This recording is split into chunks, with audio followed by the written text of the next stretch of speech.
வணக்கம் மக்களே. ஸோ இன்றைக்கி வீடியோவில் நம்ம என்ன பார்க்க போகிறோம் பார்த்தீங்கன்னா, ஒரு மசால் இட்லி எப்படி செய்கிறது தான் பார்க்க போகிறோம். ஸோ இந்த மசால் இட்லின்றது ஒன்றும் இல்லை, நம்ம காலைல வச்ச இட்லி மீந்து போச்சு, அதை நம்ம என்ன பண்ணுறதுன்னு தெரியாமல் அது ஒரு ஈவினிங்காக ஒரு ஸ்நாக்ஸ் மாதிரி செய்யலாம். அதை தான் நம்ம பார்க்க போகிறோம். ஸோ அதுக்கு தேவையான பொருட்கள் ஃபஸ்ட்டு என்னான்னு பார்த்துடலாம். ஸோ எவ்வளோ இட்லி மீந்துருக்கோ அதை நம்ம எடுத்துக்கலாம். இப்போ இந்த இதில் பார்த்திங்கன்னா ஒரு 4 இட்லி எடுத்து வச்சுருக்கோம். அதுக்கப்புறம் தேவையான அளவு ஒரு 2 வெங்காயம் நல்லா நறுக்கி வச்சுருக்கோம். தேவைக்கேற்ப கருவேப்பிலை, அதுக்கப்புறம் பார்த்திங்கன்னா தேவைக்கு ஏற்ப ஒரு தக்காளி எடுத்து அரிஞ்சு வச்சுருக்கோம். சப்போஸ் இதே ஒரு 4 இட்லி இல்லாமல் ஒரு 8 இட்லி இருந்தால் ஒரு 2 அல்லது 3 தக்காளி நல்லா மிக்சியில் போட்டு அரைச்சி இது மாதிரி எடுத்துக்கணும். ஸோ அதுக்கப்புறம் நம்ம எடுத்துருக்க வச்சுருக்க இட்லியை நம்ம நல்லா ஒரு பொடியாக அரிஞ்சிக்கணும். அதாவது ஒரு இட்லி ஒரு 4 பீஸ் அல்லது 6 பீஸ் அளவுக்கு நம்ம கட் பண்ணிக்கணும். வாங்க அதை கட் பண்ணிக்கலாம். ஸோ இப்போ நல்லா நம்ம கட் பண்ணிக்கலாம். கையால் புட்டு போட்டாலும் சரி, இல்லை நம்ம கத்தி எடுத்து கட் பண்ணாலும் சரி.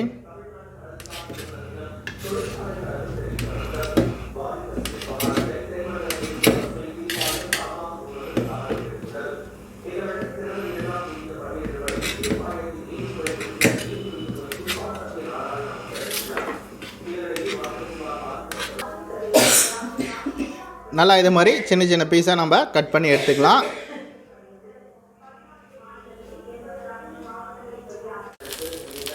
ஸோ அதுக்கப்புறம் தோசைக்கல் வச்சு கொஞ்சம் கல் சூடாகட்டும்னு சொல்லிவிட்டு நம்ம இந்த பொடியாக கட் பண்ணி வச்சுருக்க இட்லியை நம்ம அதில் எடுத்து வச்சுக்கணும்.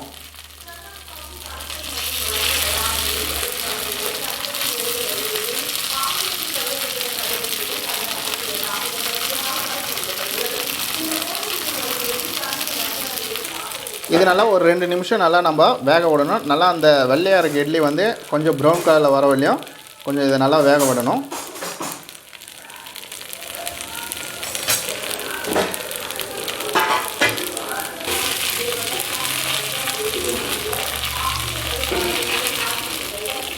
ஸோ நம்ம திருப்பி விடும்போதே தெரியும், அந்த இட்லியோட கலர் பார்த்திங்கன்னா அந்த சூடில் கொஞ்சம் ப்ரௌன் கலரில் மாறும்.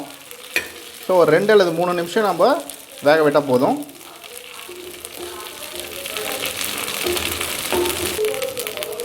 ஸோ இப்போ பார்த்திங்கன்னா நல்லா ப்ரௌன் ஆகிறது தெரியும் உங்களுக்கு.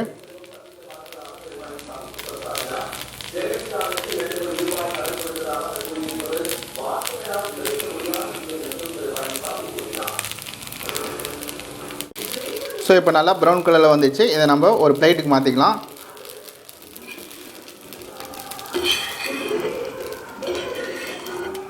ஸோ நல்லா ப்ரௌன் கலரில் வந்துச்சு.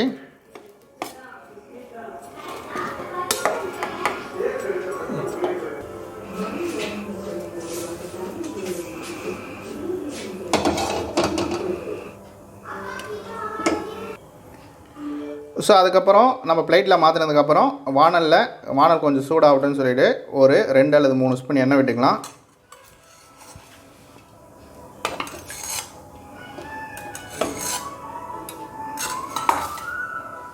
ஸோ நல்லா எண்ணெய் ஒரு 2 அல்லது 3 நிமிஷம் நல்லா காயிற வரையும் நம்ம வெயிட் பண்ணணும்.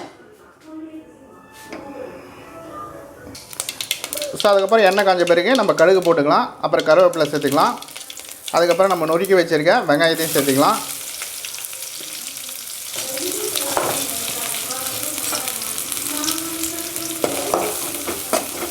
நல்லா வெங்காயம் ப்ரௌன் கலரில் வர வரையும் நல்லா வதக்கலாம்.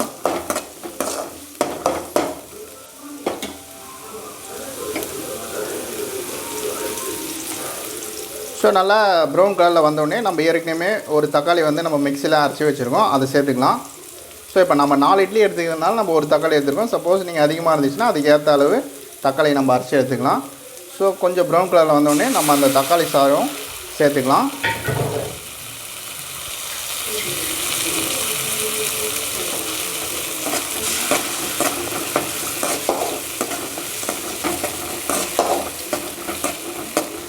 ஸோ நல்லா பார்க்கும்போதே நல்லா கலர்ஃபுல்லாகவும் நல்லா மணமாகவும் இருக்குது அந்த வாசனை.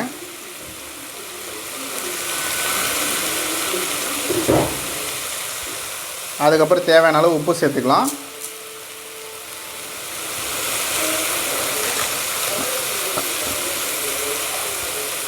தேவையான அளவு மஞ்சள்தூள், தேவையான அளவு மிளகாத்தூள் சேர்த்துக்கலாம் காரத்துக்கு.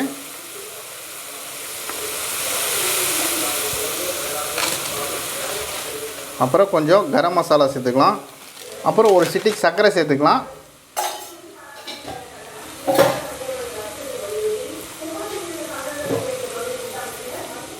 கொஞ்சமாக தண்ணி சேர்த்துக்கலாம். அப்புறம்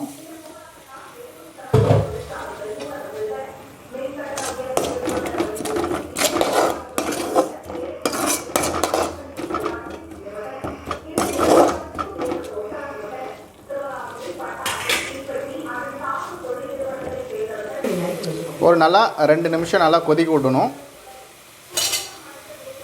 கொதிக்க விட்ட பிறகு அப்போ பார்த்திங்கன்னா நல்லா வெந்துடுச்சு. 3 நிமிஷம் ஆயிடுச்சு. இப்போ நம்ம ஏற்கனவே கட் பண்ணி வச்சுருக்கேன் அந்த இட்லி துண்டை நம்ம சேர்த்துக்கலாம் அதில்.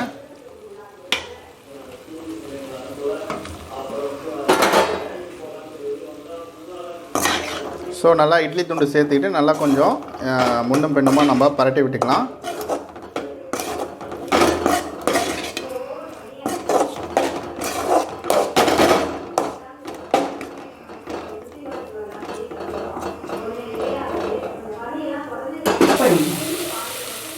நல்லா பார்த்தீங்கன்னா ஒரு 5 நிமிஷம் நல்லா இதை வேக விடணும்.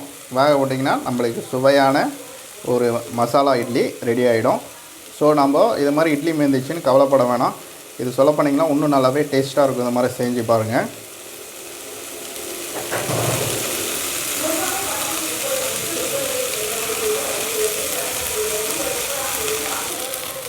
நம்ம சிம்மிலே வச்சு இது பண்ணலாம். ஏன்னா ரொம்ப நம்ம தீ வந்து அதிகமாக வச்சிங்கன்னா கொஞ்சம் அடி பிடிச்சிக்கும்.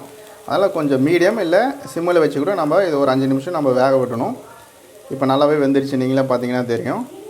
நம்ம இது இறக்கும்போது கொஞ்சம் கருவேப்பிலை போட்டு சேர்த்துக்கலாம். கருவேப்பிலை கொத்தமல்லி சேர்த்துக்கலாம். இப்போ பார்த்தீங்கனாலே உங்களுக்கே தெரியும். மசாலா இட்லி சுவையாக ரெடி ஆகிடுச்சு. பார்க்கும்போதே கொஞ்சம் கலர்ஃபுல்லாகவும் நல்லா சாப்பிட்ணுன்னு ஒரு எண்ணத்தை தூண்டுது. நண்பர்களே, இதெல்லாம் நீங்கள் யாரா செஞ்சு பார்த்துருக்கீங்க அப்படின்னு சொல்லியிருந்தால் கமெண்ட் செக்ஷனில் சொல்லுங்கள். இந்த வீடியோ பிடிச்சிருந்தால் ஒரு லைக் பண்ணுங்கள்.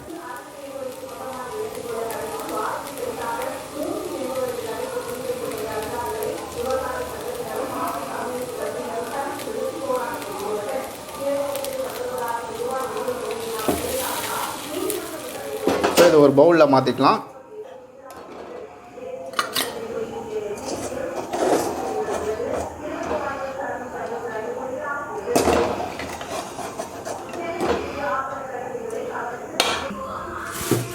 நல்லா பவுலில் மாற்றினோடனே நல்லா கலர்ஃபுல்லாக இருக்குது.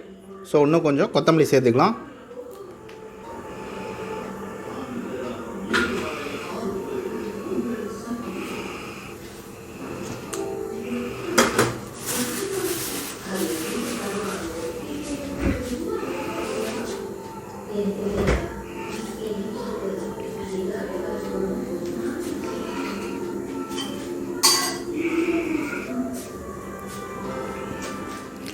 நன்றி நண்பர்களே, மீண்டும் ஒரு வீடியோவில் சந்திப்போம். நன்றி, வணக்கம்.